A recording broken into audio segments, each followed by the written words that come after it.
Yeah, amen, Josie. Hi, Cheryl.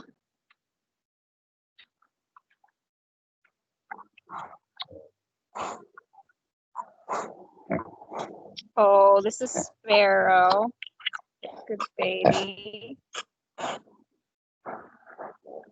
Any requests? Any pig requests? Oh, Cheryl, I'll go say hi to Penny for you. I'll go get Penny for you, Cheryl. Hi, Mags. Mags. All right, here's Magnus. He's a good boy. Okay, I can go get some Ludo and Agnes or Atlas. Penny, come here. Come here, Penny. Come say hi to Cheryl. Come say hi to Cheryl. You saw Cheryl yesterday, didn't you? Good girl, Pence. Good girl. I didn't bring you any organic apples, though. I'm sorry about that. All right, we got a Ludo request. I see him.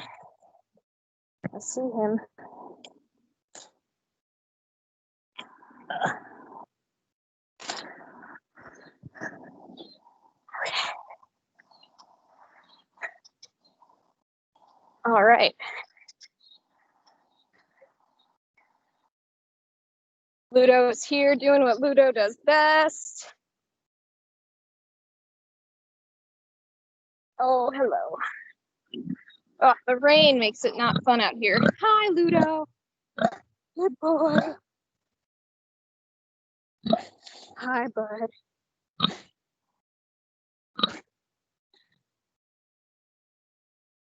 Special cameo by Ludo.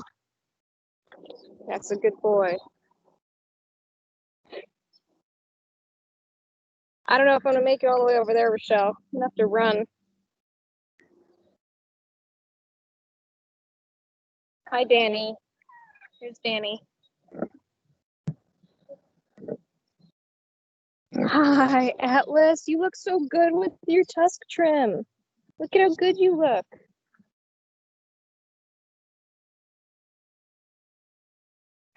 Right, exactly, before I eat my cheese.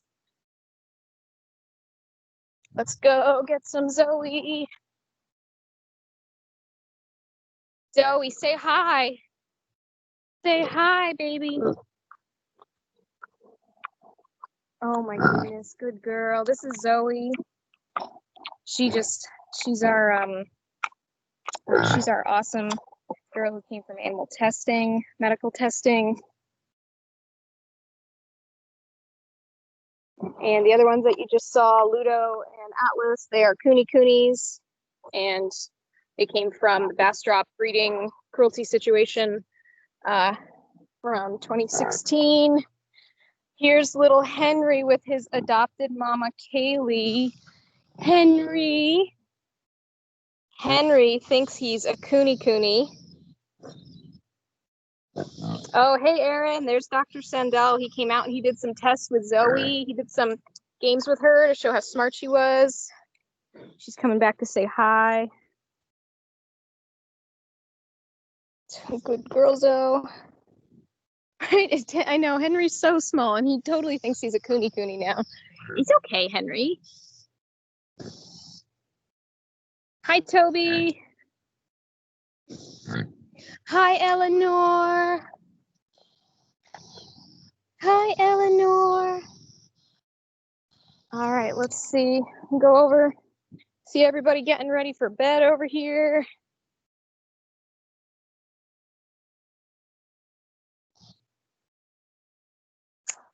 Oh, I'm sorry.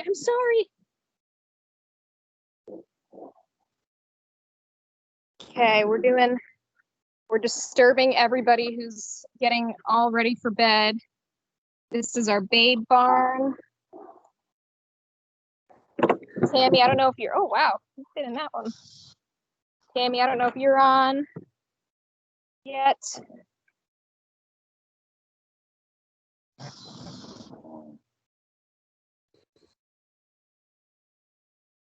This is JJ. JJ was used for breeding, and he came here with Lulu, who is his very best friend. It's his girlfriend and his life partner, and they snuggle together all the time. Pigs bond for a very long time.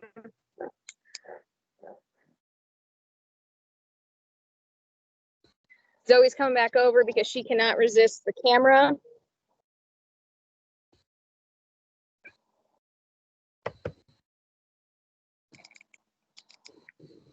Okay, well, she didn't come all the way over.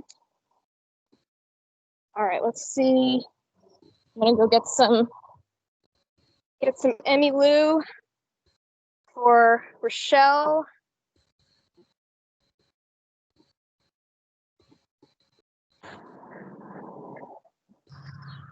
Let's see. See anybody over here? There's Frank laying down. Everybody snuggling in here. Some of our, oh, hi, Delta. Some relaxation happening over here. Hi. Hi, Jim.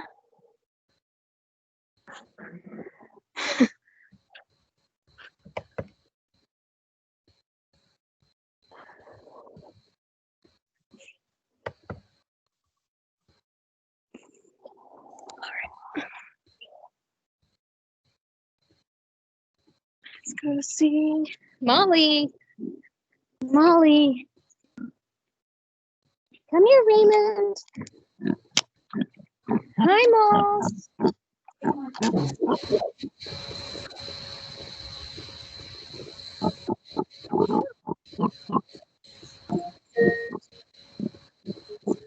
Here's your reminder. Take my pills.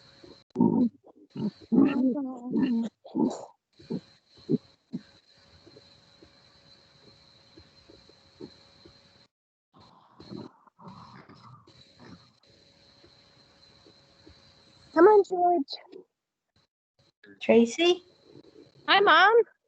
Hi. Am I supposed to be able to see you? Because I can't see you. Yeah, you should also be muted. Do you see the chat? Because a bunch of people were explaining how to get get it to work. Yeah, so I'll just speak up. I use Teams all the time at work too. So in the ellipses, which is the three dots that are next to the right of the hand at the top right-hand ribbon area there, you see the little people, the chat, the hand, the ellipses, the video, et cetera, et cetera. So under those ellipses, it's limited on the gallery, on the different views you have, but unfortunately, Teams doesn't give you the option to see only who the speaker is, but there are a couple of different gallery views. I don't recommend the together mode because that makes it look like you're in a like in an auditorium seat. So that's just not good. But I have mine on large gallery preview so I can see a little bit of everything, everything's, but you don't see what Tracy's doing in the big screen, but you can still see it. Does that help? No. No? I have no idea what you're talking about. If you look at the top of your screen, there's some icons there. Do you see the hand? Yeah, I see that. Okay, there's three dots just to the right of that. Yeah, I see that. Click on that, and then the view I'm using personally is the large gallery preview. Do you see that when you click on the three dots in that option? Those options aren't there in my screen. It just says show device settings, enter full screen, keypad, or turn off incoming video. Right.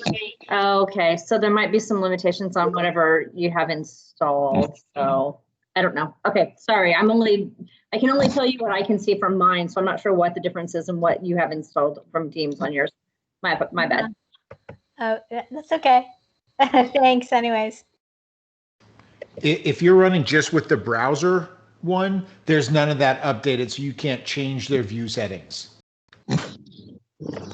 Oh. Oh boy, now I can't see anything at all. Yikes. All right, let's try to figure out. I'm sure other people are having this challenge.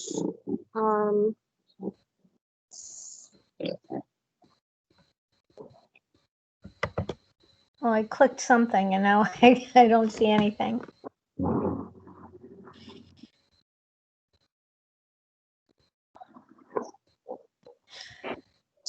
click off your video icon, so maybe your video has a slash through it.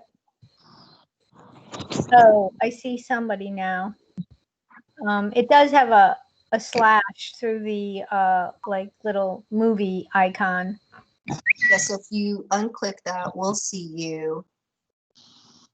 But you need to see everything else. Oh, but I unclick that, then I can't see anything. I just see 2 letters, like CP, whoever that is.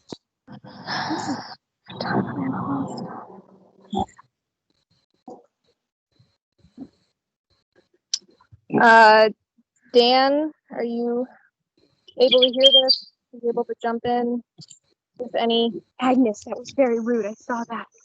I saw that.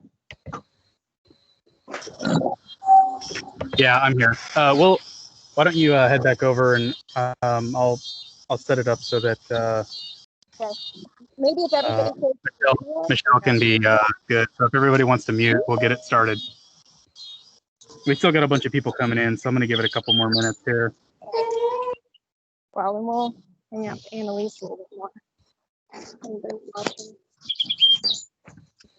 I see a pig. I That's do. the goal. I see a nose, like a pig nose. Yeah, that's Annalise. It's a very big nose.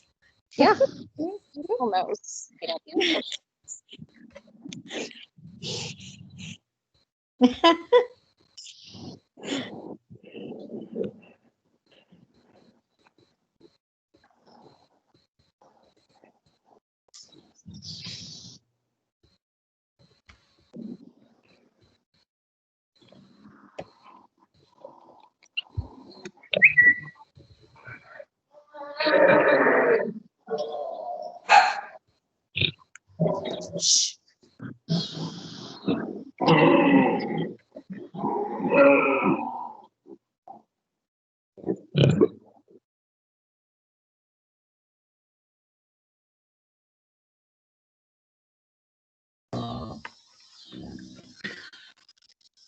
All right, guys. Hi, this is Dan. Oh, maybe you can't see me. Hold on. We're gonna unmute, or I muted everybody. So give me 1 sec. I'm gonna switch over, and we're gonna get Michelle set up. Looks like we've still got a couple trickling in. So I'm gonna make sure that we get everybody in. Just give me another second here. We're up to 45 people, which is exciting. So just bear with us here, and I will we'll get Michelle to put up her screen. Oh, getting started here. It's got a lot of people coming in. Hi, everybody. Thank you for coming and joining us tonight. Kirsten from Rebel Cheese is going to start us off. And Kirsten, I have the slideshow here. I'm happy to walk through it. You just tell me when you want me to advance, okay? Sounds great. Thank you. You're welcome. And thank you for the person who shared the tip to download the app. That worked. So I downloaded the app and it's working a lot better for me. I can see all the videos now. So if you all want to see everyone's video, that's the way to go. Anyways, if you could move on to the intro slide, please. Thank you. My husband, Fred, he was going to be here. Hopefully he'll join soon. However, there was an emergency at the restaurant, so he had to run and go and take care of that. Fingers crossed he'll be back soon to join. I'm Kirsten. I'm one of the co-owners of Rebel Cheese. I don't know if you've seen me around the store. I'm there a lot. I grew up in England. Fred, he grew up in Washington. I mentioned that because a lot of the cheeses, especially some of the ones you would try today, came from my European background, being in England and traveling around there. Definitely inspired a lot of the products that are in the store. Fred and I, we love vegan food. We'll do anything for vegan food. We'll even travel for vegan food. Whenever we travel somewhere new, the first thing we plan is, what are we going to eat? What restaurants are there? and then we figure out where we're going to stay and what we're going to do. So that's another reason we opened the store. We wanted to bring some of those travels to Austin. That's why we have the grocery section in our store, is to showcase those items. We opened Rebel Cheese last year in October, so we're nearly at our 1-year anniversary, which I can't believe. So we've now been open longer under COVID than we were pre-COVID. So that's been interesting, definitely a learning experience. We started Rebel Cheese to follow our passions, which, as I mentioned, are food, animals. We wanted to do more to positively impact animals, to support and showcase other small businesses, and to bring our passion for innovation to food, and also, of course, to impact the planet and our footprint on the planet. Could you go to the next slide, please? And feel free, if you have questions anytime, feel free to raise your hand, or I'll keep an eye on the chat. I love questions. So vegan cheese is interesting because it's so new. There is an art and science to making vegan cheese. Our cheeses, we spent a lot of time before opening the store developing our recipes, and we still carve out time for R&D. It's very important to us. The other reason why vegan cheese is interesting, because it's so new. When you run into a roadblock, there's really not a lot of resources out there to turn to. So there's a lot of just figuring it out yourself, which has been really good. Another thing to note, even though we feel like we have some really innovative products, it's still very much in its infancy. We've only been around for a year. We've been creating these products for 2 to 3 years. So I'm really excited about the future of vegan cheese. I believe it's really going to take off and just keep getting better and better and better each year. We're just at the cusp right now. To create our cheeses, we've leveraged a lot of the dairy techniques that are used in the dairy industry. I've studied all of them. One of our cheesemakers used to work in the dairy industry. So we do a lot of, as you'll see here, a lot of cave aging, and we actually just built some new caves in our new production kitchen. They're massive, and their sole purpose is to age cheese. So we do that. We do some culturing, rind washing, and various other things. Most of these techniques are in place to preserve the cheeses as they age. They keep them safe and healthy. And they also add a lot of flavor too, and contribute to the firmer texture that you experience today. So like I mentioned, one of our key core values is to always be pushing the boundaries and innovating and trying to figure out what the next new technique is that we can use to take our products to the next level. Okay, any questions so far? I saw a couple. Yes, we're in Mueller. That's a good question. We're right underneath the Texas Mutual building. It's a really fun area because there's a lot of parks around us. So it's a perfect spot to grab a picnic, go hang out in the park, be safe, still social distance. And okay, so doesn't look like there's any more questions. I'll keep an eye on that. Let me know if anything comes up. Continuing on the art and science of making vegan cheese. Our recipes, they all came from a desire to replace something that we once had. So my husband and I, we've been vegan for about 10 years now. And we used to be vegetarian prior to that. And when we decided to transition to a vegan diet, we were so worried about giving up cheese. We were like, how are we going to do this? We used to eat cheese with every single meal. We really believed it's what made the meals taste good. So when we committed to transition into a vegan diet, we did so with a lot of hesitation and fear, to be honest. Because we loved, not only did we eat cheese with every single meal, but we loved picnics, and we loved to have people over and, have like potlucks and things like that. And cheese was always the center of those things.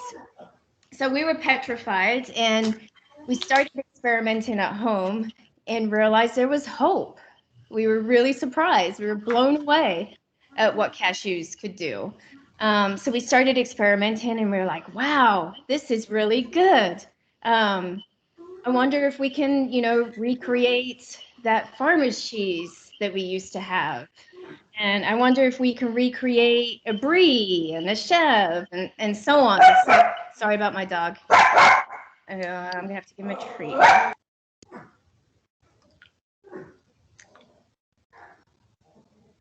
Okay, that was my pug princess protecting the house. Sorry about that. So that's the genesis for a lot of these recipes. They were to replace some experience or something that we really enjoyed having. And I'll talk about the stories behind each of the cheeses you try today when we get to them. So they're all cashew based. And again, it's really the dairy techniques that's helping them shine and taking them to the next level. Oh, someone has their hand raised. Thank you, Rochelle. Does someone have a question? Hi, this is Summer. I raised my hand. I just was wondering, since you said that you have been in business as long under COVID now as before COVID, how are you all doing as a business under these conditions? It's a great question, and I just start laughing hysterically. It's been a roller coaster for sure, and it's definitely had its challenges. What's keeping us going, and we're very lucky that we're able to do this, is all the other parts of the business that we're ramping up. So we, for example, started ramping up our wholesale program. Before COVID, several places reached out and asked us if we would wholesale, and we said absolutely not. We're too busy. We just opened, and then COVID hit, and I reached back out to those same people. Hey, what about that wholesale you wanted to do?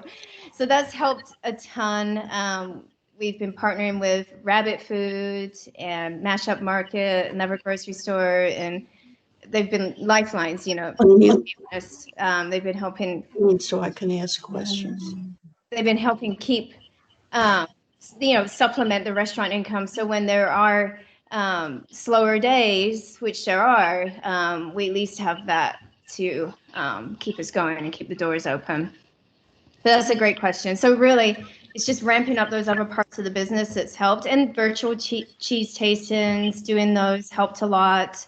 It's really all about just being creative, doing things you wouldn't normally do, that we would never have considered doing. It's what you have to do right now to survive, basically. Awesome. Thank you. Keep up the good work. We're rooting for you. Yeah, I appreciate that. Thank you, Tracy, for that comment. Do we experiment with other nuts, seeds besides cashews? Yes, we do. We have, and we still do. And honestly, in our experience, nothing compares to the cashew. It does depend on the cheese. We make an almond-based ricotta, where almond is the best nut for that. But for most of the cheeses, the types of cheeses that you're going to try today, cashew by far is the best. That's because of its fat content, the consistency of it. I will add, we are very picky about our ingredients that we use in our cheeses.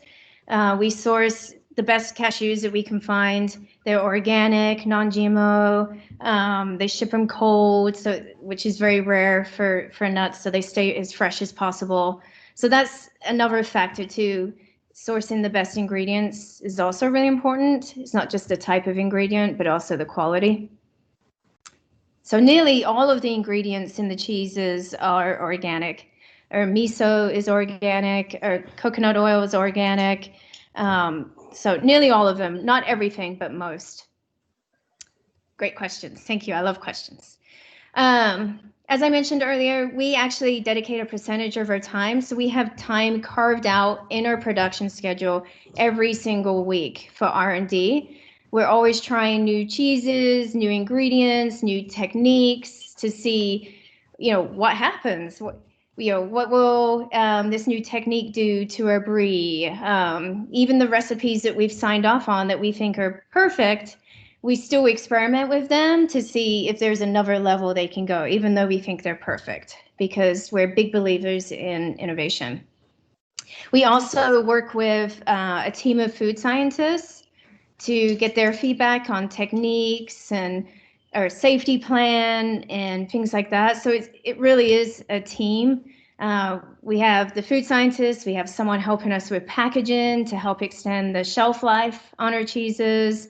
We have, of course, all of our cooks and our chefs that help. So it's a team effort for sure.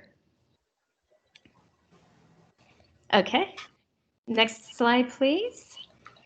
Okay, so let's do a quick review of your board. Hopefully everyone was able to pick up their board okay, and they kept it in the fridge up until now. Okay, so I take that as a good sign. Yes, we got a thumbs up. Wonderful. So today you have 3 of our top selling cheeses here. I'm going to walk through them and explain what they are. I'm going to hold them up to the camera too. So this guy, oh, it's got an almond on there now. This guy with the red stripe in the middle, this is our tomato herb boursin. So the white layer is our boursin, and then it has a layer of sun-dried tomato, and it's coated in dried herbs. So this is one of our top sellers. It's very, very popular. We call it the pizza cheese. My daughter named it that, my 16-year-old. And you'll know why when you try it, why we call it that. So that's the sun-dried tomato boursin. And then here we have, and I already took a bite out of this one. It's got a little nibble mark on there. That's really a knife mark. I didn't actually take a bite out there. But this one is one of our newest cheeses. So this one's fresh out of the R&D lab. We called this one the Chablis. The reason we decided to call it that is because it's a mix of our aged cheddar and our brie recipes. So this is one of those cheeses that we were doing a lot of experimentation on. We were actually running some tests on our aged cheeses to be able to age those longer. And this ended up being born. And we're like, this is so cool. We love the rind on here. We love the flavor that it adds to the sharp cheddar. So then Chablis was born. So that's that guy. The other one, I'm not gonna be able to hold up because it's been out for a minute now, and it's a little soft. But the one with the black coating on there is our Ash Chev. It says truffle chev in here, but that's not correct. It's the Ash Chev. Again, I think this guy is our top seller. Be careful if you touch it. The ash will get everywhere. This one is one of our soft cheeses, very similar to a goat cheese or chev cheese, very light, fluffy. And then finally, we don't normally include meat, but since we're doing this for the piggies, we thought it would be fun to include some pigless salami. This is one of my favorite meat products that we make. We'll get to try all of that in a minute. And then for the accoutrements that came, the cheeses or the parents, you have this red one is roasted tomatoes. This one is delicious and goes really well with the tomato herb boursin and also with the Ash Chev too. It's really good with that. You have some olives because you can't have a cheese board without olives. That's very important. We have some grapes, some fig jam. This one's really good with the Chablis. Some dried mango, which is good by itself or with the cheese or in between the cheeses. Some almonds, and then of course some crackers and crostini. So that's your board today. Any questions about any of the items on the board? All right, let's keep going. Next slide, please. And let's try a couple of the cheeses. So the way this is going to work, we're going to try 2 of the cheeses now, and then we're going to dive into the presentation, and then we'll take a break halfway through, and we'll try more cheeses. Okay? There's a question. Do we foresee a time where Rebel will ship domestically? Yes, we're working on that now. So that's another thing that we've been doing to ramp up the business and survive COVID.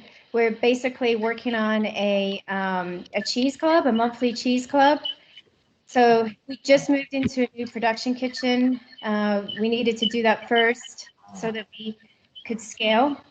Now that's done, we're working on the packaging and the platform basically to support that. And we're hoping to get that done in time for the holidays is the plan. So yeah, thank you for asking that. And we're going to start with the cheese club. And then once we've been running that for a few months, then we'll ship our individual cheeses by the ounce. Is that a piggy in the background I'm hearing? I love it. You're not going to believe this, Kirsten, but I also have a pug, and my pug's name is Prince. What a coincidence! Is that nuts or what? He's next to me, and he is snoring. Oh, it's a pug. It's not a piggy. That's It is a pug, and I heard you said you had a pug and named Princess. So we're in good company here. That's too funny. His name's not actually Princess, but we jokingly call him that because he's so spoiled. He's a pug mix, and he snores too with that tight snout. That's pretty cute. That's awesome. I love pugs. Thank you so much. We're going to turn it over to Tracy. Well, one sec. Let me walk through these two cheeses, and then we'll turn it over real quick. Is that okay? Sure. Yeah. Absolutely. Sorry. That's okay. Okay, so we're gonna try the tomato herb boursin, also known as the pizza cheese. So this one, it has a ton of flavor. Reminds me of the Mediterranean with the sun-dried tomato and the herbs. It's really creamy. It's great on, of course, on a cracker or baguette. It's also great on a veggie burger or a sandwich because it has so much flavor. This cheese, of all the cheeses, this is probably one of the simplest to make because we don't culture it or age it.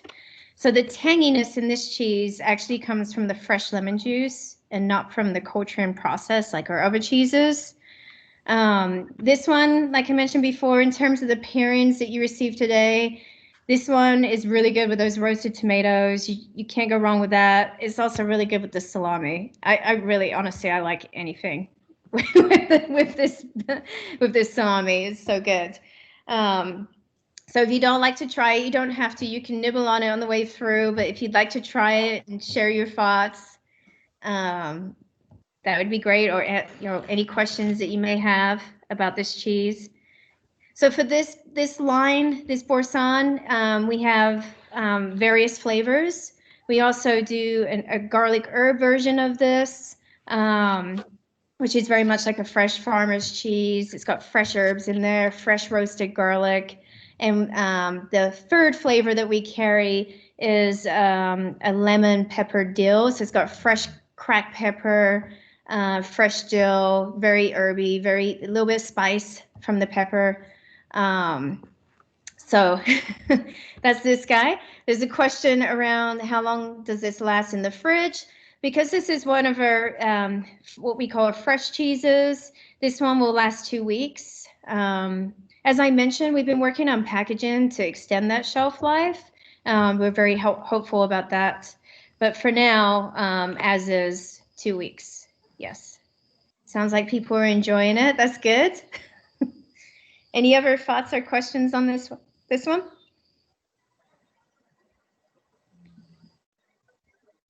Perfect. Let's move on to the next cheese. Someone said they loved the cheese, and I got a big smiley face. I like that. So this next one is actually the Ash Chef. I wasn't able to change the title on this. It was not being very nice, but the text is correct below that. So this is coated in activated charcoal. So that's what the black is. And the activated charcoal is used frequently in the cheese industry to protect the cheese. It's like a layer that prevents anything bad from entering the cheese, therefore preventing any bad mold. Salt also does that. Vinegar, miso, those are ingredients that are frequently used to protect the cheeses. We should be tasting the cheeses, Dan. We're just tasting 2 of them: the sun-dried tomato boursin, and now we're tasting the Ash Chev. This one we do culture. So to make this line, we have various chefs, just like we did with the boursins. It takes actually 2 to 3 days, so it's quite a process.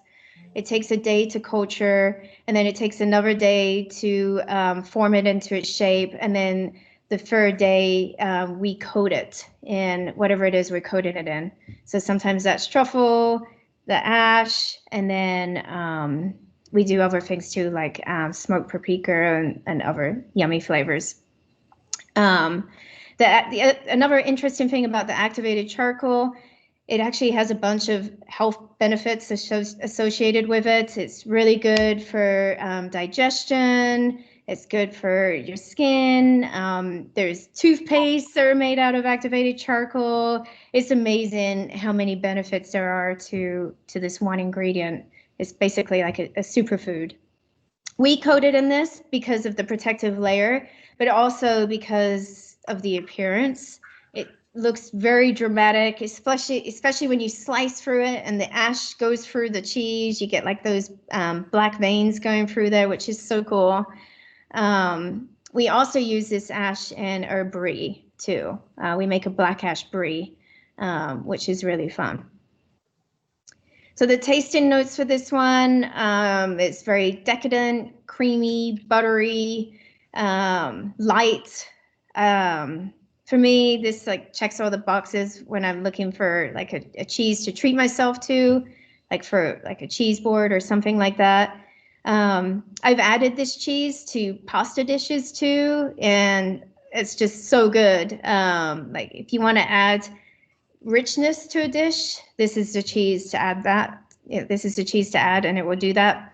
In terms of pairing today, this one would pair really well with the mango, the roasted tomatoes, or the salami.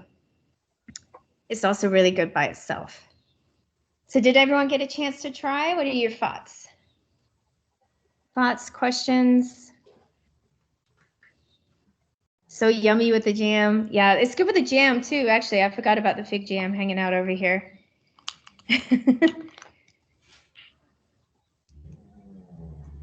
Someone made a sandwich with they did the cracker, the mango, the salami, and then the black ash.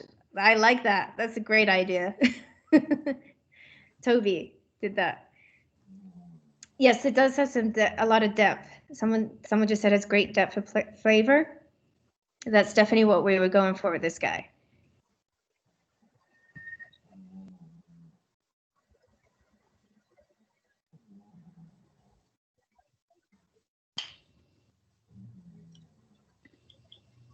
Wonderful feedback. In case anybody can see, Victor's enjoying some of this. What is he having? The tomato or boursin? Oh, he's having the chef. Oh, that's funny. I could see that. That's great. He's sitting for it too. Wow. Wow.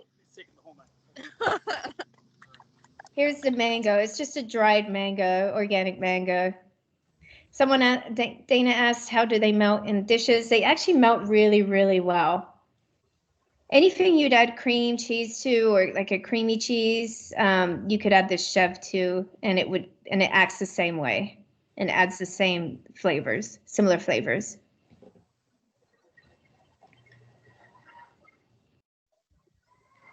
Great questions. Okay. So that's the 2 I wanted to try right now. I can turn it back over to you, Michelle or Tracy, and then we'll try 2 more halfway through the presentation. Sounds great. I know Tracy's going to jump on in. Thank you so much. I do apologize to you. For some reason, I thought you were finished. I certainly didn't mean to be rude or rush you along. That is fascinating.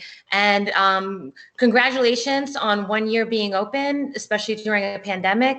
And thank you for explaining all that. Wow, there's so much to know. So I apologize. It was just a great presentation. There's so much to know about vegan cheese. I know that Tracy wanted to say a few words. Are you there, Tracy?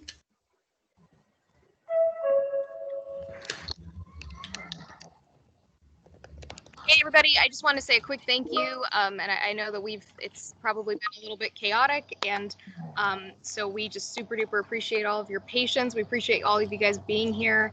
I really appreciate Michelle for inventing this event for us. She's an art and ceramics teacher at one of the local art schools, and so I'm a big art nerd myself, so I was really excited about this. And thank you to Kirsten, because Rebel Cheese never says no to an opportunity to help. They're really big into any kind of activism for people and humans, especially local stuff. And we have a lot of our volunteers here, so we're grateful for all of you guys being here. And I know that Caitlin and Brendan and Sir Franklin, that's one of our families from our rehoming group. They're here too. So hey guys, I think we have somebody here all the way from Russia, which is really cool. So that's something that we don't get to, my mom's here all the way in Connecticut. So, we just get to bring together people who are, can't normally come to our events. And this is usually a big fundraising time for us with local events. So the fact that we can get all you guys together this way, definitely we're really appreciative of that. So I will turn it back over to Michelle, and excited to see your presentation. Great. Thank you, everybody. I hope you can hear me clearly. We're going to start. Where do you start? We're going to start in the beginning. So what we're going to do is look at the most primitive artwork that was made by earliest modern man. And that goes back to these fragmented pieces of cave art painting that was found in Sulawesi, which is in Indonesia, and it's at least 35,000 years old. So it's very difficult to see. On the left, there is the actual cave art, and then on the right is artists. It is transposed, but artists have created the outline of what is to be what they called a pig deer, and they called the animal a pig deer because the pig really had these long tusks that bent backwards like a capital C, as you can see in the skull. And so the local name translated turns into pig deer. I am using my screen as a visual. I am not on the chat, and I am not taking questions throughout the lecture. So we'll save that to the very end, although we do have to say goodbye to the pigs at 8:30. So that's going to be fun. We're going to Dan and Tracy are going to go ahead and let us say goodbye and good night to the pigs. So if you have any burning questions at the very end, I'll stay on. But otherwise, just really sit back. I have my glass of wine. Of course, I have my Rebel cheese, and I'm enjoying it. It's delicious. And I'm really ready to dive deep with you. So pigs are enormously important to agriculture and the livestock business today. But how did that all come about? And we're really going to take a deep dive. I'm going to walk you through the earliest pigs. As I said here, the babirusa, which was in translation is called the pig deer, estimated to be 35,000 years old, painted on this wall of this cave. And we're going to stay in the Western Hemisphere because that's where pigs originated. And we know that through carbon dating. And we're going to take a break. And Kirsten is kind enough to hop back on and tell us about 2 more cheeses. And then we're going to move into the Eastern Hemisphere, where we talk about how pigs were brought over to America and then essentially invaded America. So it's going to be interesting. This is a chronological slideshow, just to have a reference. And this babirusa was a species of wild pig with these fierce-looking tusks or canine teeth that grew right up through the skin. Can you imagine? In their snout, and curved backwards towards the forehead. The word babirusa in the Malay language, as I already said, means pig deer.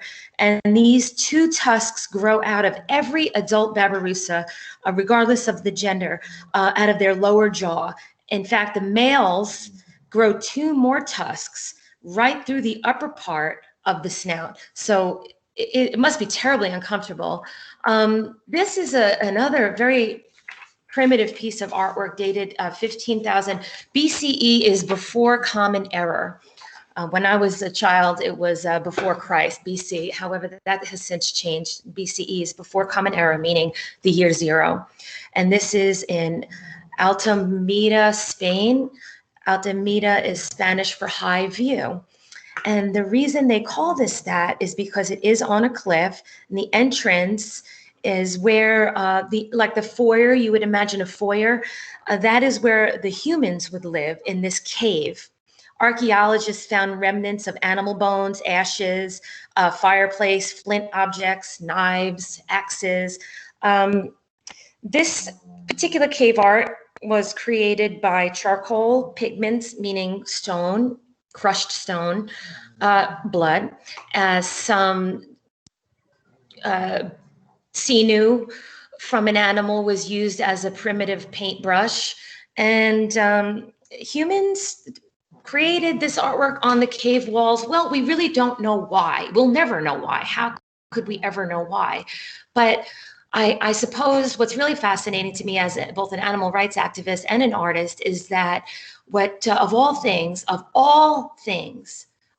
objects, humans, early mankind, rendered animals on the cave of the walls of these primitive walls, these primitive dwellings, meaning that animals were always a very important part of their life, valuable part of their life, but there was also a relationship there.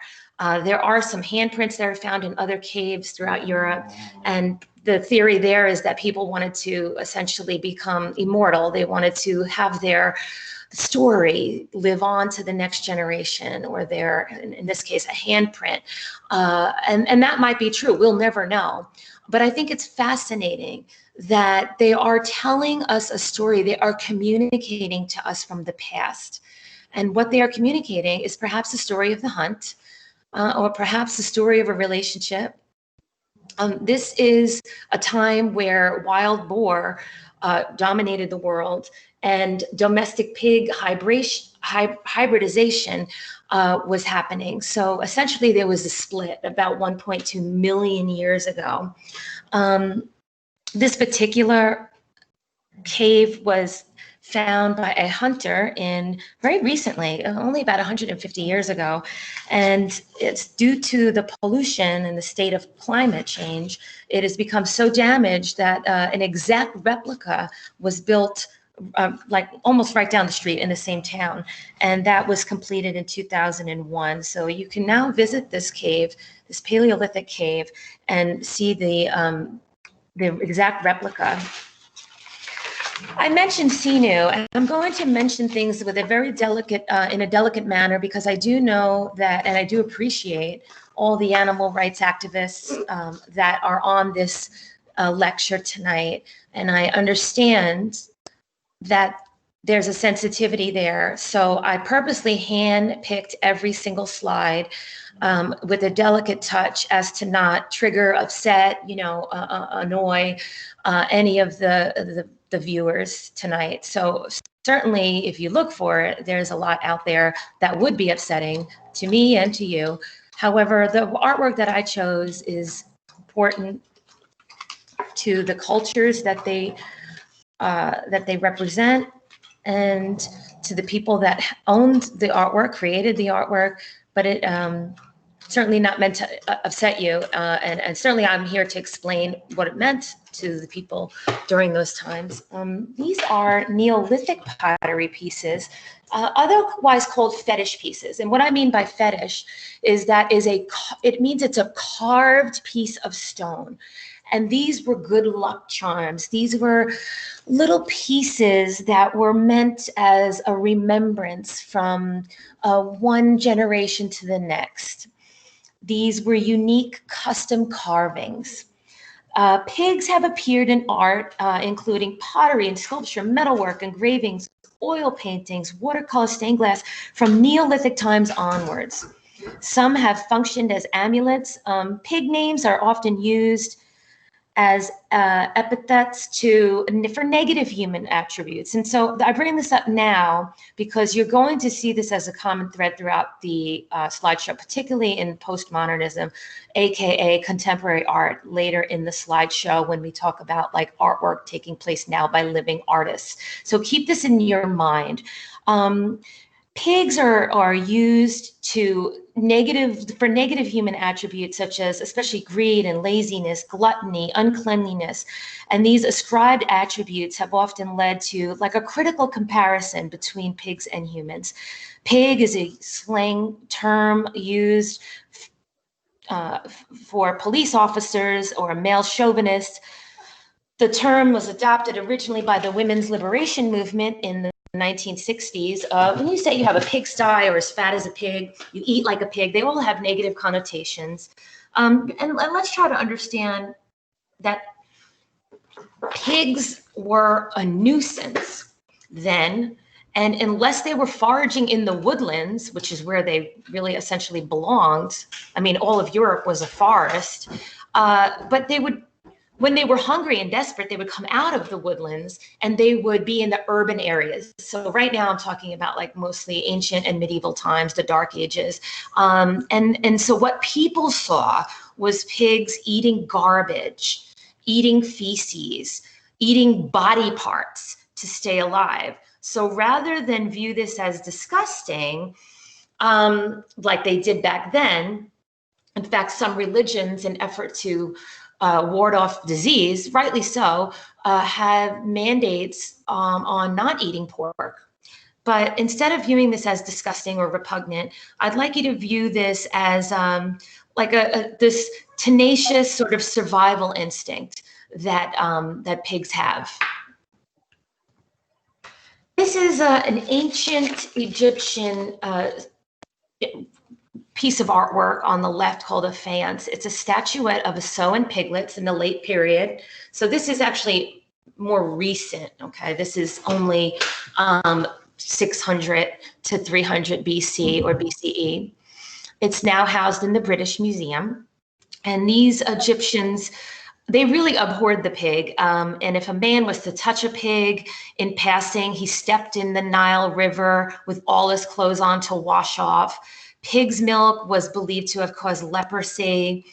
Swine workers, though they were native Egyptians, they were forbidden to enter any temple. Marrying a swine, you know, a swine worker was considered a very low job. If you look at the pyramid of Egyptian workers, farmers were at the bottom. You know, most people were farmers, but it certainly wasn't a dignified job.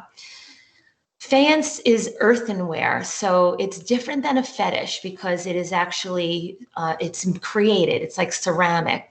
It was made. It was glazed and fired in the sun, obviously, in the sunshine, and with fire and brick kilns.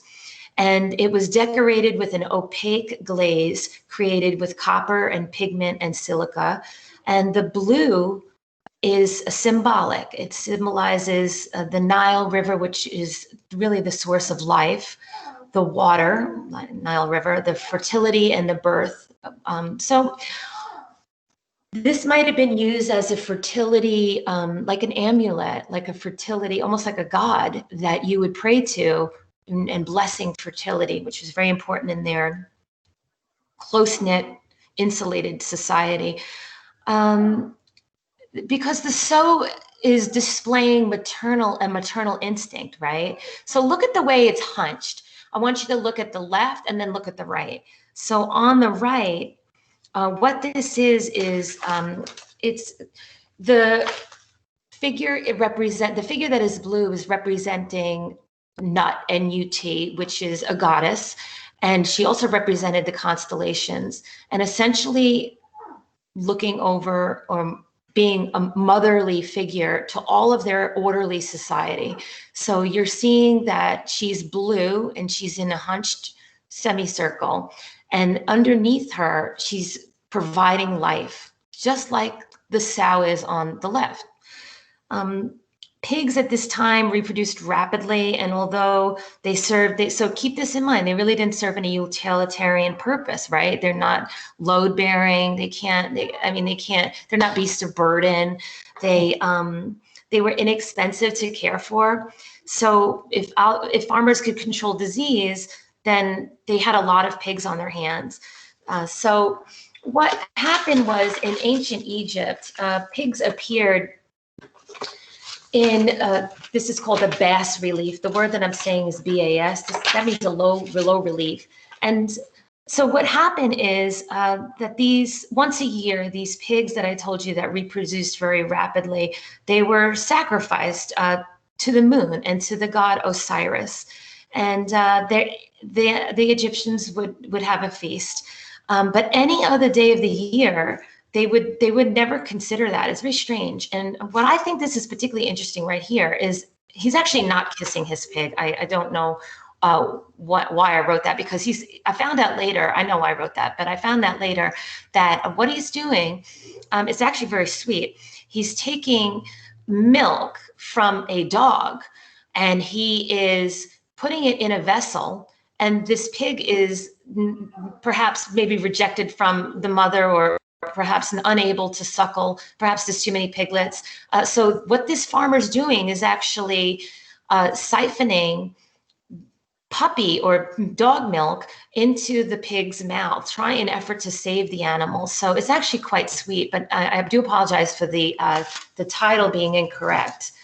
We're going to move away from ancient Egypt, and I'm going to just try to have this visual explain to you that, again, in Indonesia, there are remnants and fossils that date back 40 million years back to the wild boar that eventually became a little bit smaller, the Neolithic domestic pig. And then, as I said, it was a hybridization to what is today the domestic pig. Of course, there's different variations, right? But essentially, there was a split about 1.2 million years ago where we still have wild boar. In fact, in Texas, we have a big problem with wild boar. And then we have the domesticated pig that is used for farming. Okay. We're going to move to Asia now, and this is a folding screen by this particular artist, Ino Shoshizu. And in the Japanese culture, the boar is widely seen as fearsome and reckless, to the point that I thought this was fascinating. Several words and expressions in Japanese refer to recklessness, including references to boars. So even their actual symbol refers to the recklessness of boars. The boar is the last animal in what I call the Oriental zodiac, but it's more traditionally known as the Chinese zodiac. And that means the year of the pig, the year of the dragon, the year of the dog. If you're interested in what I'm about to say, look up something called the Great Race. And the reason why there are 12 animals in the Chinese zodiac is because a god, some people say it is Buddha, but a god had challenged all the animals that lived in China at the time, and challenged the animals to swim across a river. And the first animal that makes it across was the rat. And the rat essentially took a ride on another animal and made it across. He's kind of a cheat. Well, as I said, I can't spend too much time on this particular story of the Chinese zodiac, but if you're interested in researching it, I would recommend looking it up. It's very fascinating. Well, the cat took a nap. The pig took a nap. The cat never woke up and gave up the swim. The pig woke up at the very end and made it across the river at the very, very end. And the pig was the 12th animal to cross. And so the pig is the 12th animal in the Chinese zodiac.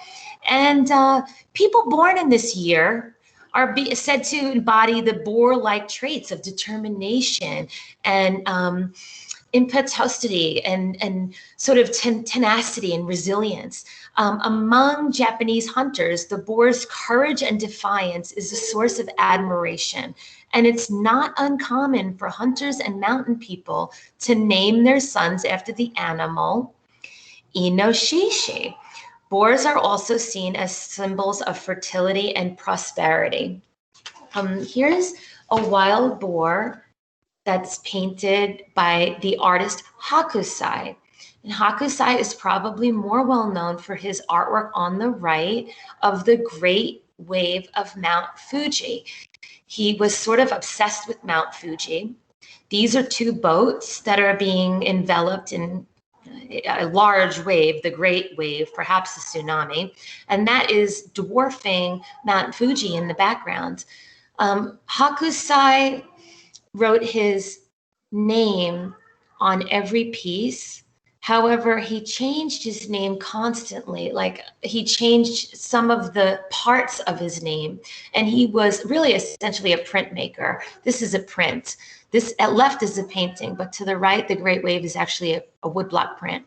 And sad side note, Hakusai became famous and well known in his own time for being an artist. However, after he lost his wife and suffered a deep depression at the end of his life, his grandson gambled away all his earnings, and he wound up living alone and destitute for the last years of his life. So just a sort of a sad side note. And this was painted during the Edo period, which Edo is a little bit of a confusing term, because not only is it a place, which is modern day Tokyo, but it's also a period of time. And this was painted in around 1800. I'm moving over to Europe, and this is sort of strange, but on the left, you're seeing a pig that's being put on trial in Europe during the medieval ages for illegal offenses. So essentially, if the pig did what I was talking about in the urban areas, which is what pigs do, because they have such a strong survival instinct, if pigs did what pigs do by instinct, they could be brought to trial. Now, naturally, they could not defend themselves, and they were exterminated after this dopey trial by this civilization that felt like it was necessary to punish the pig. So it's a very strange part of history. To the right, I thought was fascinating. As you know, it's Stonehenge, and this is called the greased sled theory. The theory is based on the amount of pig bones that were found at this location. It was quite large, very bizarre, a lot of piglet bones, and it really stumped researchers. The theory evolved, and the theory is that builders in ancient times hauled these hefty megalith stone pieces, crossing vast distances and slopes, these immense rock structures, and they rendered pig fat, pig grease, to help glide along on, let's say, like poles, a system of early architecture to create this structure.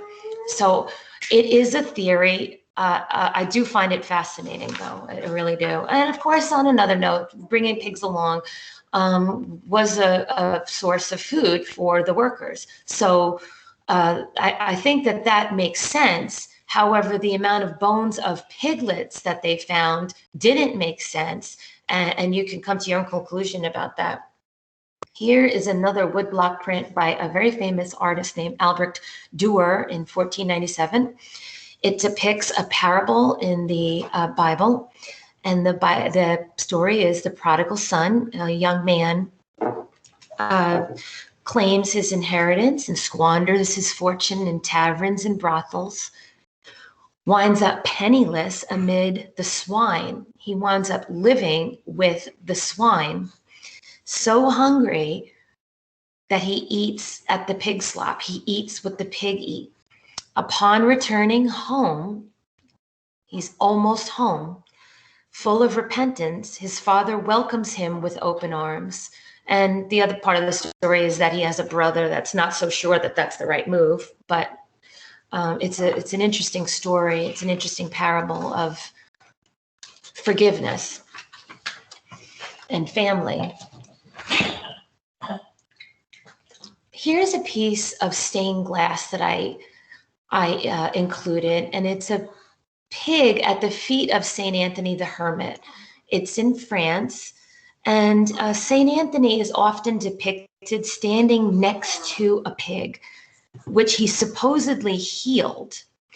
The day after the festival, on January 17th, all the townspeople bring their animals to the church to be blessed, guaranteeing the good health and fertility of their animals. There is also a strong tradition, still standing today, to save one pig from every litter from slaughter. So save one pig from every litter from slaughter, ensuring that the pig goes to the church every year to be blessed, creating the expression, quote, to come back more times than the pig of Saint Anthony, end quote. So Saint Anthony is the patron saint of domesticated animals. Quite beautiful. This is a piece from the early Renaissance, and this is a piece of, well, look what's happening here. There is a townspeople, they don't look very happy, and they are pushing a man into a pig barn, a pig shed, and it's the title of it is "The Drunken Pushed into the Pigsty." It's most likely a piece where it's a piece expressing the morality of the time and your piousness. This man probably didn't come home the night before and was doing a lot of drinking and who knows what else. His wife is there in the white, and she is very unhappy, livid. Look at the posture of the dog. The dog is typically a symbol of fidelity and loyalty. The dog is on edge. The dog is upset. And the dog is looking towards the man. If you want to know what's going on in art, your eyeball's going to dance around the artwork because that's good composition. But where the people are looking, that's where you should be looking. And look at the hands. They're up in the air as if to call God down to help in this situation. These townspeople are very upset with this man. He stepped out on his wife. He acted like a pig, a drunken pig. And so now they're going to treat him like a pig. There's a Flemish proverb. The saying goes, quote, "Those who, like drunken pigs, waste their time and good in the house of Venus will finally have to be pushed in the pigsty with the other swine." And end quote. I'll point out something called atmospheric perspective, which I want your eyes to look at the back here. You'll notice there's a church. The church is painted in a medium tone. It's in the middle ground. The foreground has the people. The middle ground is the church, and the background is the sky. This is a great example of atmospheric perspective. And what I mean by that is that the artist does darker in the front, larger in the front, and lighter in the background. And we're going to see that in a couple of pieces. And very, very light in the background. And so as if to render the atmosphere light, bright, perhaps it's a morning, or perhaps it's a symbol. Perhaps it's a symbol of an awakenedness. Maybe this man needed to be called out on his actions. Maybe there's a sunrise, a symbol of hope coming. This is from the 17th. So we're almost up at the halfway point, and we're in the 1780s now. This is right after the French Revolution, Gilded Age. Thomas Rowlandson's, it's called The Wonderful Pig. Something strange was sweeping Europe. And during the 18th and 19th centuries, a series of unusually clever pigs called sapient or learned pigs traveled Europe and America, performing tricks such as telling time or spelling names. Can you imagine how smart? We all know how smart, how intelligent, how sensitive pigs are. Well, this just proves it. One of these clever animals depicted in this etching by this English artist is a pig spelling out words to the amazement of the crowd. Thomas Gainsborough is a very well-known artist. He's an English artist. He's considered one of the greats. He's a master of both portrait and landscape who had a special fondness for animals. He was known for genre painting. And when I say genre painting, I essentially mean everyday people doing everyday things.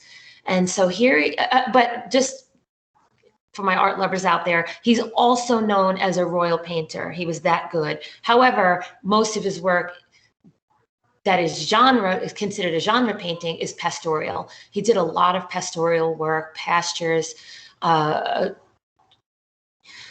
etc. This version has one of the little pigs. Well, excuse me. He has a version of one of the pigs with its hoof in the milk. And he overheard a farmer criticizing the painting, saying, nobody ever saw a pig with its foot in the trough. So Thomas Gainsborough was so sensitive, typical artist, he actually went back and painted a second version, which we're seeing right now, where the pig does not have his foot in the milk. Very strange. So this is another example of atmospheric perspective where the middle ground is dark, the foreground is heavily lit because you need to see it. There's a highlight on both the softness of the pale skin on the little girl, the softness of the milk, the softness of the pigs. The middle ground is dark. The very background is atmospheric perspective, meaning that it's very light. We're almost towards the end of the Western Hemisphere. I'm going to end in our middle half intermission point. So Kirsten, get on board for your cheese talk, because after James Ward, it is all you. And James Ward was another British artist who typically painted these dynamic compositions of animals in these agitated emotional states. Well, this is not a good example of an agitated emotional state. However, you can sort of sense, what I love about this James Ward is I want you to really look at the artwork as I'm talking. Take a look at these calm, emotionally warm, dramatic skies, sweeping landscapes, this imagination. And this peaceful beauty that you're seeing. Look at how this artist renders both in paint and in the upper right, and I guess some sort of a graphite or lead.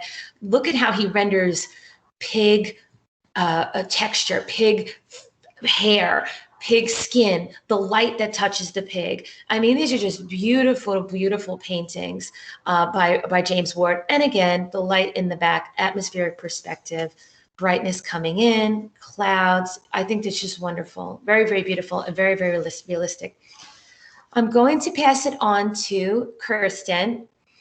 Here's your cheese break, and I'm going to get mine. Thank you. So hold on for Kirsten. I'm here. Thank you so much. You're welcome. Very, very fascinating so far. I'm really enjoying this. So would you mind going to the next slide, please? I'm going to go as quickly as I can because I feel like I took up too much time in the beginning. So no, not at all. Take your time. Okay.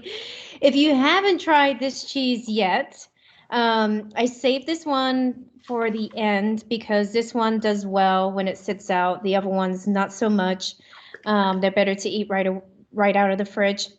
This guy here is called Chablis. It's the one with the white rind on it. It is one of our cave-aged cheeses that I mentioned earlier on. So we age this one for several weeks. That's how it gets the beautiful rind on here. We culture it. The cultures include a special culture that helps this rind grow. Like the black ash, this rind protects the cheese from any bad things entering the cheese. It basically protects it from bad mold. It also gives it a lot of flavor, and the longer it ages, the deeper that flavor gets, and the firmer the texture gets too. I already see some positive feedback on this one, which is great.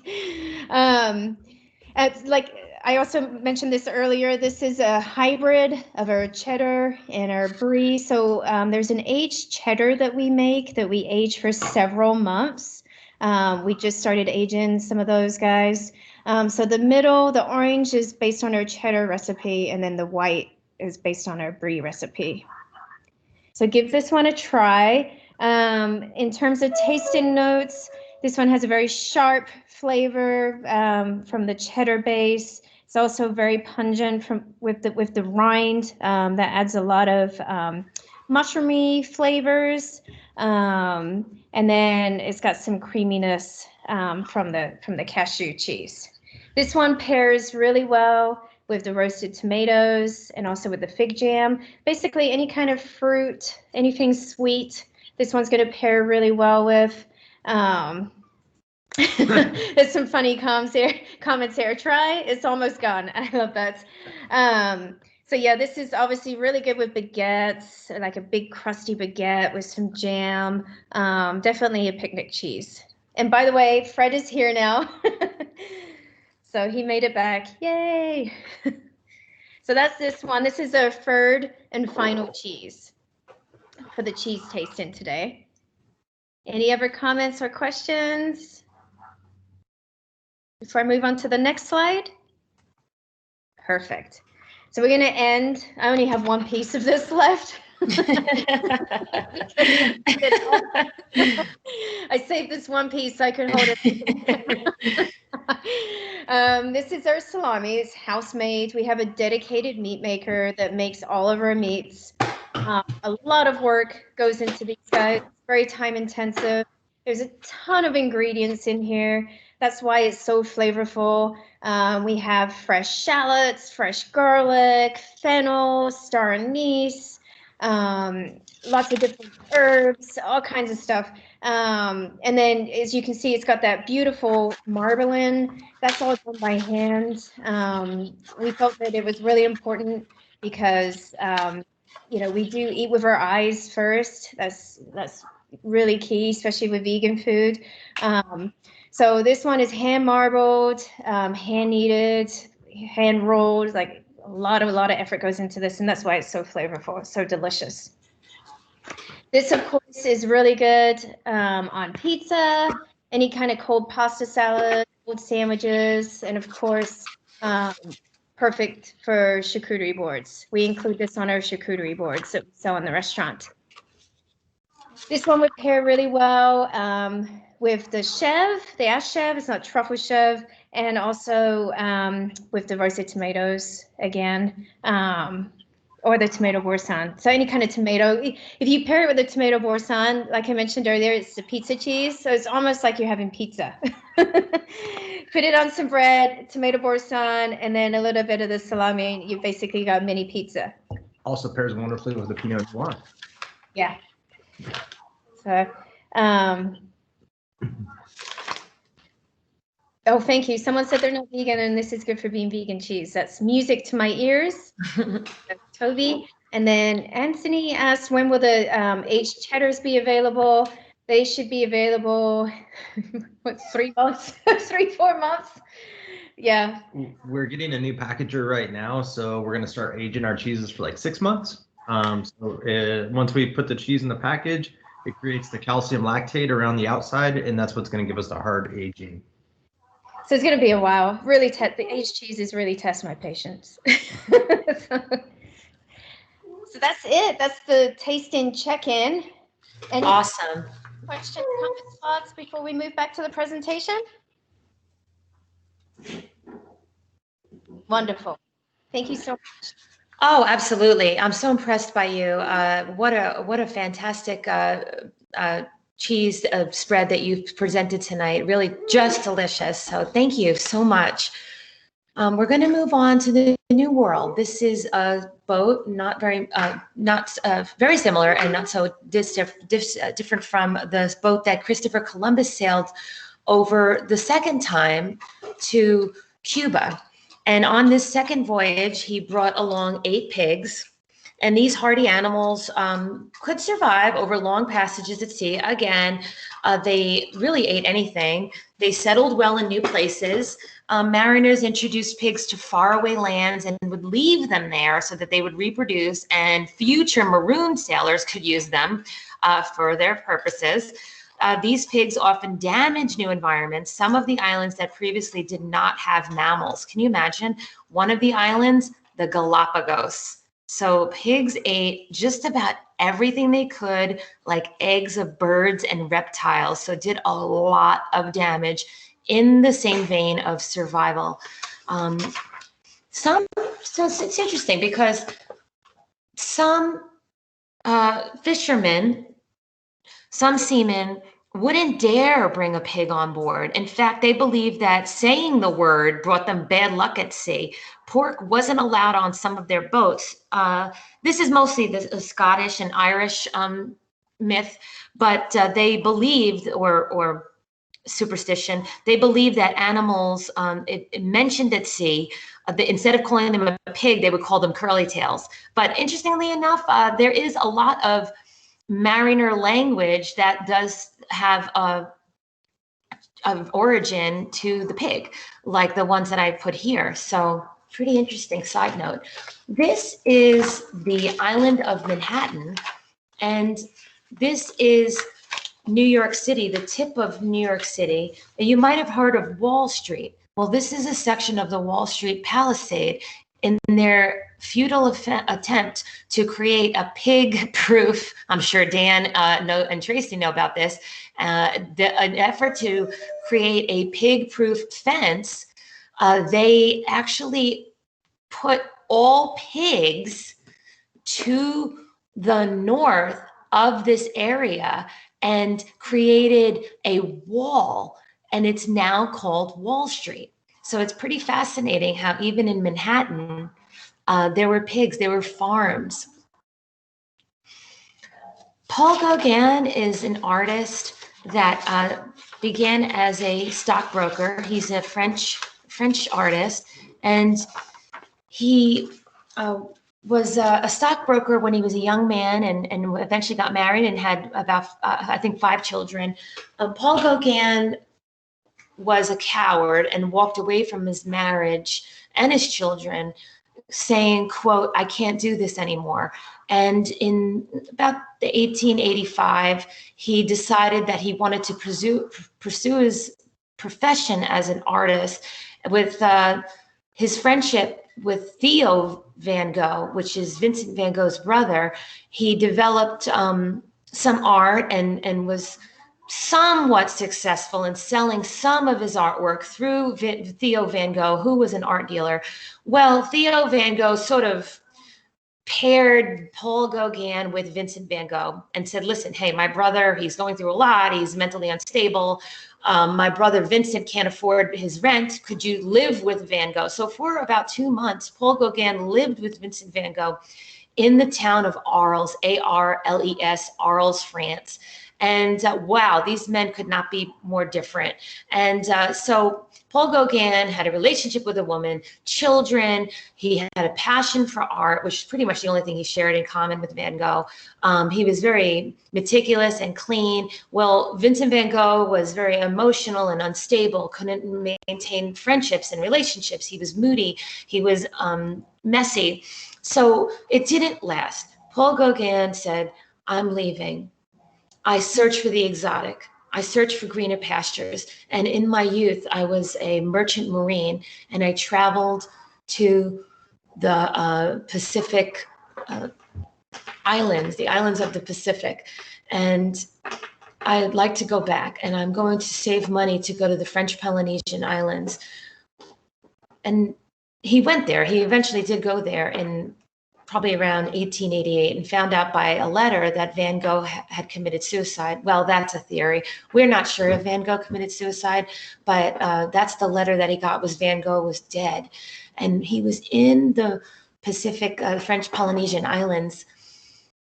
And he was horrified at what he saw, because what he saw was the French coming over there and trying to, French missionaries trying to colonize the island and pushing religion on these native exotic people. So he moved to the country, and the countryside of on one of the islands, which is Tahiti, is where he settled, and he convinced a local family to allow him to marry their daughter, their very young daughter of the age of 14. And he married this young woman and impregnated her, and then dashed away to another island, found out that his child died in France and did not travel back for the funeral, stayed in this island living, and wound up shacking it up with another woman in a hut that he loosely translated. I'll say it's the hut of sex, and he died what is probably complications from syphilis. So he was a pedophile who spread syphilis to the French Polynesian Islands. Not my favorite guy. Why I did bring this, I wanted to share that odd story with you, but I also wanted you to see that he is buried on the island of Tahiti, and he is very well known now, very, very famous French artist. His artwork was packaged up and brought back to France, and his sculptures, wooden primitive sculptures, and now he's, you know, quite a big name in the art field. But he did do a series where there is young women, exotic women, and pigs. And I thought it was very interesting that he painted the animals next to this woman. Maybe it's a symbol for innocence and youth. Certainly these pigs are very small. So that is the reason why I included it. And also to show you his planes of color. You can see these very different sections of color and color mixes, very bright and unusual for the time. He was so desperate during the later part of his life for painting supplies that he used something called a gunny sack, which is like a burlap sack, and he would affix it to wood, and he would use that as a canvas. He really, you know, didn't have art supplies the way we know it now. Franz Marc is a very famous name in art. You can see his very cubist, abstract pieces of art, planes of color. I mean, we see that it's pigs, but like the one on the left is a good example of cubism because it's pigs, but it's supposed to be almost like a Picasso where it's shifted perspective. Do we see it, you know, by facing to the left or to the right? It's supposed to be seeing the pigs from almost every angle. And I thought that it was quite beautiful. I love his bright work. It's very, very illuminated, very saturated work. I did want to show you this piece though, and it's from 1913. It's called The Fate of the Animals. I'm going to read from my notes here because this is quite a lot of information. The fate of the animals is a vision of annihilation as seen through the eyes of the animals. The sharp angles and jagged shapes of the composition convey Marc's jaded view of the relationship between man and nature. Fires from above and fallen trees jut out of the still embers of the underbrush. All of the animals are panicked, their faces and bodies contorted to express the terror of trying to escape their inescapable demise. Ultimately, this is an apocalyptic vision of the looming war, despite the chaos and destruction of the work. Marc manages to create a balanced and ordered composition, a blue deer in the center symbolizing hope with an illuminated underside. It's twisting away from the falling tree that threatens to crush it. Marc chose to place this symbol of hope in the center foreground of the composition, suggests that he himself had a hopeful vision of the future.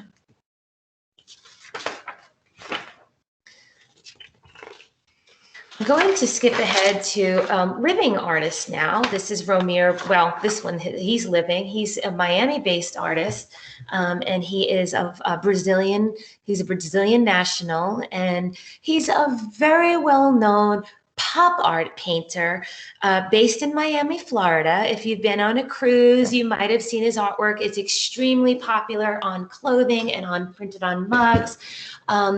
His artwork combines the elements of Cubism and the elements of pop art and graffiti painting, using vibrant colors and bold patterns of a visual expression of hope, dreams, and happiness. Here is a Picasso pig that I thought was really cute. He painted the pig on the right for one of his children, which I thought was cute. He just did a quick drawing, and it's a, piglet suckling. So I thought that was fast and cute. Picasso lived a very long life and died in 1973 as a well-known artist. During his living artist, during his lifetime, he was very well known. He had several different affairs and several children by different models and women. He's really known as being a womanizer, and a lot of his artwork can be considered misogynist now with the eyes in the lens of 2020 looking back. But he was very prolific. I mean, of all things, you do have to give the man credit for producing thousands of pieces of artwork in his lifetime. And this is two of them. This man is still alive. He is a Chinese sculptor born in 1969 in a tiny village in China. His family was poor and could not afford to buy him new toys, so he used clay that was readily available in his surroundings to make these small sculptures to play with. From these humble beginnings, he studied art. He had the desire to study art as a profession. He made political statements with his art, such as these pieces that were recently at the Denver Art Museum. This series features sculptures of humans and pigs performing daily tasks. He used pigs because they symbolize what he sees to be gluttony and unbridled thirst for material objects in modern society. The pigs wear human clothes and perform human actions, while the humans have the traits of the pigs. So he kind of flip-flops our what is typically used for our for each for people and for animals. So he kind of does a flip-flop.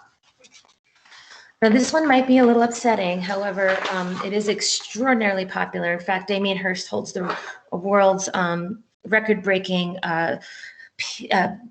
He broke records at an auction for a piece, and that was wildly successful in 2008 of all years, while there was a financial crisis. So I did see this in person, and I want to explain it to you.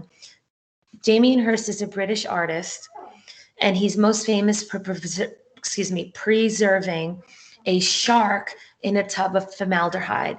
That's his most famous piece, is an actual shark that was preserved in formaldehyde. He has made similar installations, and a pig is one of them. Although it might seem upsetting at first, what I will tell you is that upon viewing this in a very crowded gallery, there's a sense of curiosity that people have, the general public, and they go very close and they want to lock eyes with the animal. And I thought that was very fascinating, but also they find this to be very disgusting and cruel. And what I find very interesting is that in their everyday life, there's sort of this detachment or ignorance, dissonance that people have, where they don't seem to make the connection between where their food comes from and what they're eating, and where it comes from, and the cruelty that they're supporting. However, this piece, in all of its rawness and all of its non-aesthetic, non-beauty, this really does put into people's faces the realities of modern agriculture. Here is a man this is a very controversial and provocative Belgian artist named Wim Delvoye. And this sparked a media wildstorm when he began tattooing live pigs for his artwork in the late 1990s. After he finished tattooing the pigs, he exhibited them live in galleries, and upon their death, which I'm pretty sure wasn't natural, they were stuffed and sold for prices reportedly as high as $100,000. So Although he looks happy in this picture, I'm pretty sure the pigs aren't very happy that they were forcefully tattooed. He does have a shift, and now he does something called tapistermy, which I thought was interesting. And he now uses polyester molds covered in this Turkish carpet that's glued down. So he changed his, although the subject is the same, he's changed his medium. So I thought that was pretty interesting and good news. I'm winding down, friends. I know everyone's had a long day. I have 4 slides left that I would really love if you can stick with me. Here's a famous name in the art world. This is Jamie Wyeth. He's still alive. He comes from a very famous family. His father is Andrew Wyeth, and his grandfather is N.C. Wyeth, N as in Nancy, N.C. Wyeth. And he comes from they're American, and I believe they live in an area of rural Pennsylvania, I want to say. And this is a pig that he has a bond with. It's a pig that lives on his land and his family land. And this is a pig that he has painted several times. It just has such beauty to it, I think. There's just a sort of a sensitive touch that only an animal lover can recognize, right? I mean, only someone like Jamie Wyeth, who clearly has a heart for animals, could paint this kind of the beauty and elegance. So I really love his artwork. I think it's just stunning. Patricia Piscinini creates this. So now we're in contemporary art, AKA postmodern art, or sometimes people say postmodern art. Nowadays, this Australian artist has shocked audiences around the world with her hyper-realistic and often grotesque sculptures that are part human and part animal creatures. Many of these works explore ideas about biotech, gene therapy, and how technology may be used or misused to alter the human body. Although her sculptures are specifically made not to appear like any particular creature, of course, we're always going to pull parallels to the pig, right? So one of these features a woman cradling a pig-like baby.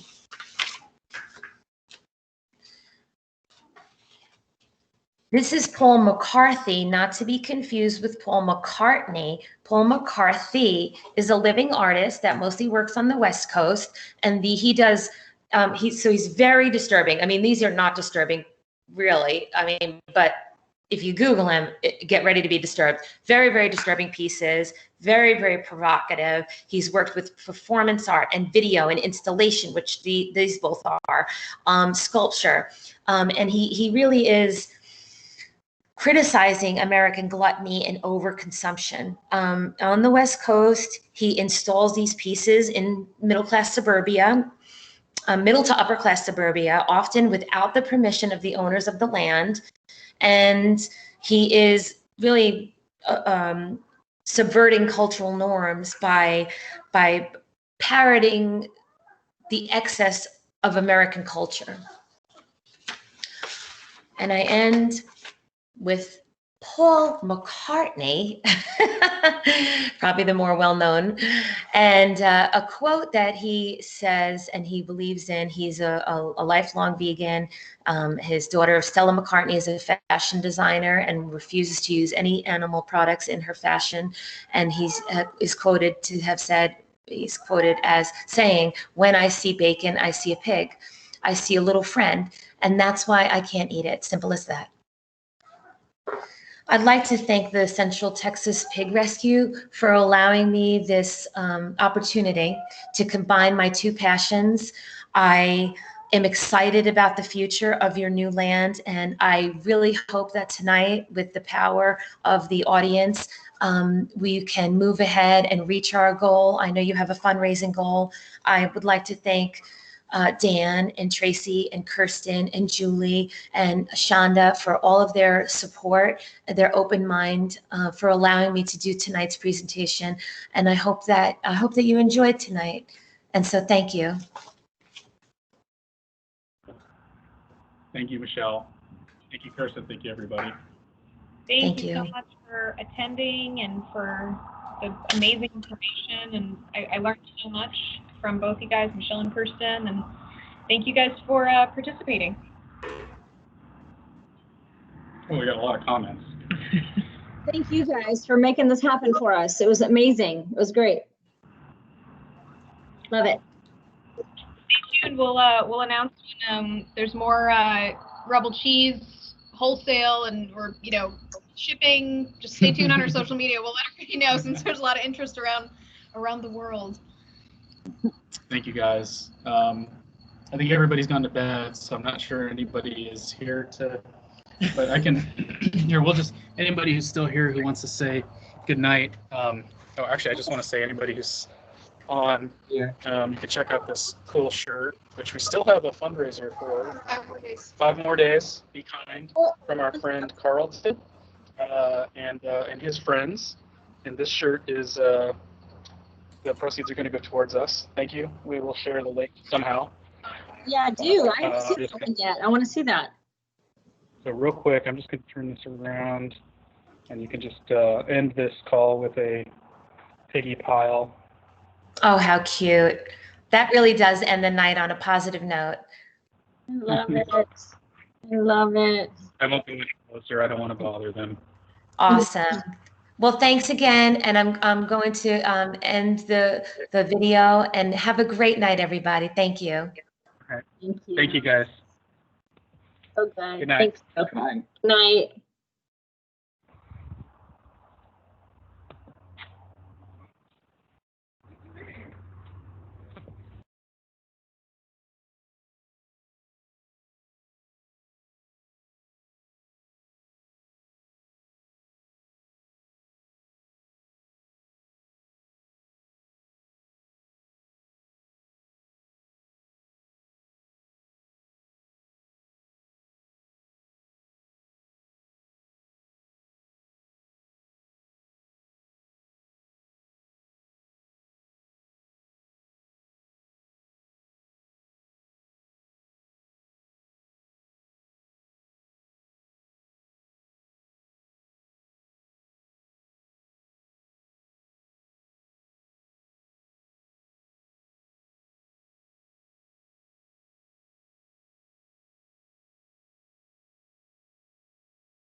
It will let me in. We did